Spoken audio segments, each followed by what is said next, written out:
মানে মোক চবে গালি পাৰি থাকে বোলে এছেম্বলিত আনৰ কুৱেশ্যনৰ মাজত সোমাই অখিল গগৈয়ে গোটেই এছেম্বলি ছেশ্যনটো বেয়া কৰি পেলাই হাইজেক কৰি দিয়ে এনেকৈ বুলি গালি পাৰি থাকে।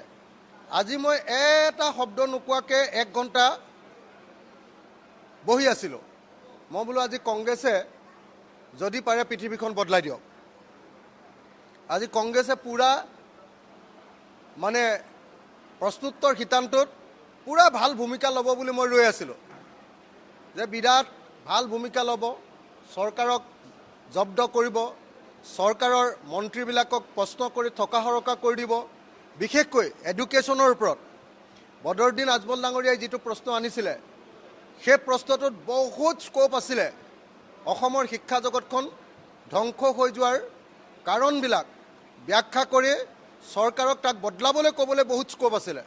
মই এটা শব্দ মতা নাই, কাৰণ কেলে লিডাৰ অফ দ্য অপজিশ্যন তেখেতে কৈছে যে নাই অখিল গগৈ সদায় হুলস্থুল কৰে। Deputy leader of the opposition তেওঁ কৈছে বোলে অখিল গগৈ ইমান হুলস্থুল কৰে। কংগ্ৰেছৰ এই চোটা মোটা একদম সৰু সৰু আমাৰ যিবিলাক বিধায়ক বয়সত কম তেওঁলোকেও কৈছে বোলে অখিল গগৈৰ কাৰণে আমি একো কৰিবলৈ নাপাওঁ। আজি সেইকাৰণে যত দুখ নন্দ ঘোষ অখিল গগৈ, সেইকাৰণে মই আজি একো মাত মতা নাছিলোঁ। 1 ঘণ্টা সময় যেতিয়া ঠাণ্ডাকৈ আছোঁ, তাৰপিছত আপোনালোকে আজি প্ৰশ্নোত্তৰ শিতানটো চাই লওক। প্ৰশ্নোত্তৰ শিতানটো কি হৈছে? আমি বিধায়ক মানে বিৰোধী বিধায়ক মানে হ'ল আমি চৰকাৰক জব্দ কৰিব লাগিব, চৰকাৰক কৈফিয়ত ল'ব লাগিব, চৰকাৰক ব্যতিব্যস্ত কৰিব লাগিব আৰু চৰকাৰৰ যি আঁচনি তাক শুধৰণি কৰিবলৈ বাধ্য কৰিব লাগিব।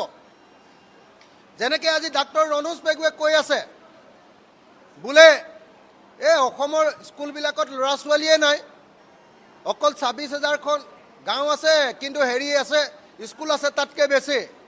মই তেওঁক সুধিলোহেঁতেন এই যে চৰকাৰী স্কুলত ছাত্ৰ ছাত্ৰী নাইকিয়া হোৱা অৱস্থা এইটো কাৰ কাৰণে হ'ল? কোনে কৰিলে?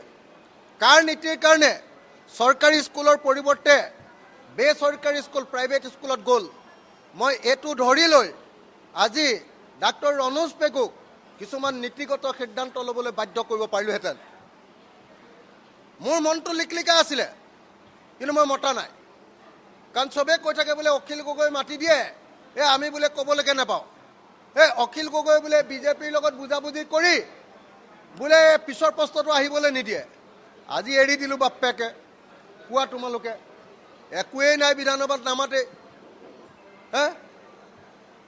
মেইন প্ৰশ্ন য'ত ধৰিব লাগে, যি প্ৰশ্নত ধৰিব লাগে, যি কথা ক'ব লাগে, য'ত চৰকাৰক ধৰিব লাগে, জবাবদিহি কৰিব লাগে, চৰকাৰৰ নীতি চেঞ্জ কৰিবৰ কাৰণে বাধ্য কৰিব লাগে, বাধ্য কৰিব নোৱাৰিলেও চৰকাৰক আইনা দেখুৱাই দিব লাগে, সেই কামটো নকৰে। তো সেইকাৰণে মই আজি ঠাণ্ডাকৈ আছিলোঁ, 1 ঘণ্টা সময় মনে মনে বহি আছোঁ। বোলো কোৱা তোমালোকে কোৱা, তোমালোকে কোৱা, তোমালোকে কোৱা। মাত্ৰ 5টা প্ৰশ্ন 6টা প্ৰশ্ন আহিলে, একোৱেই নহ'ল।